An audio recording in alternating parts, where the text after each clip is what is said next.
think every salesperson has had that experience where the client has said, you know what, your cost is just too high. Your price is too much. And you get that, feeling in the pit of your stomach.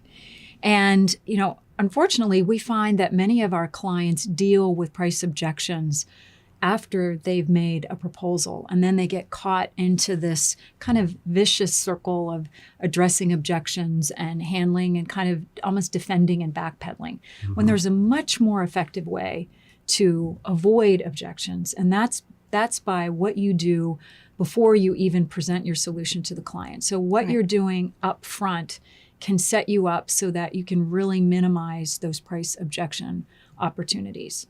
So, and I know you've got some thoughts on that, Tim. Well, I do. I think so much of this avoidance of objections, right? It begins at the beginning, right? And when we present our company, not our solutions, our value, our company as a whole, when we present it, it's important to help them understand who you are as a company and the type of value you bring. And sometimes it gets rooted in the ability to simply say, look, in terms of the question of price, we're rarely the lowest price option that you'd have. And to be upfront with that and to see how they react to that and help understand. We might be. But if we lead with value, we provide comprehensive solutions that have lasting value and help you meet your objectives, I think it helps set the tone. It must help set the tone going forward. What needs to happen, though, is you better be sure you know what's of value to the customer. Absolutely. So I think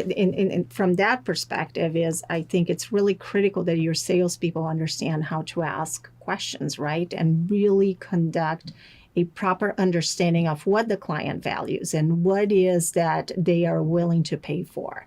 And what will make that initiative, really differentiate not only your company, but the client's company in the marketplace. So, really helping salespeople understand that, I think sometimes can be challenging because they are of the mindset at times that, no matter what I do, I will run into a price objection. And we all know that is not the case if we do a really good job in understanding the client's needs and what they are willing to pay for upfront. Yeah, and doing so in a way that helps you differentiate from your competitor. Because if they see you as the same as your competitor, then you're locked right back into that price game.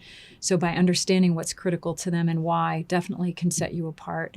I think another tip would be, it amazes me how many salespeople are hesitant or reluctant to ask about budget. Yes. And that's part of the discovery process, is to understand what's important. Now, you may have a customer that might want to play you against a competitor, or they're looking for the lowball price. Maybe they're not the best customer for you. So it's important to know that all up front. So ask the question, and one way to ask it is, so can you tell me what kind of budget do you have allocated for this? Right. And so being frontal enough to understand what the parameters are.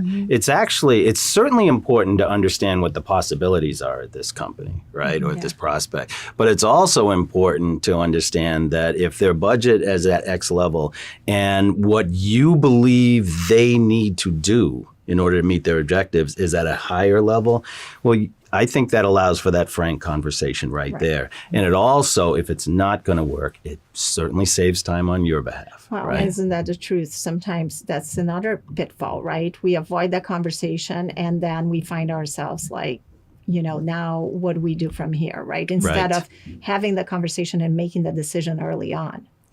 Yeah.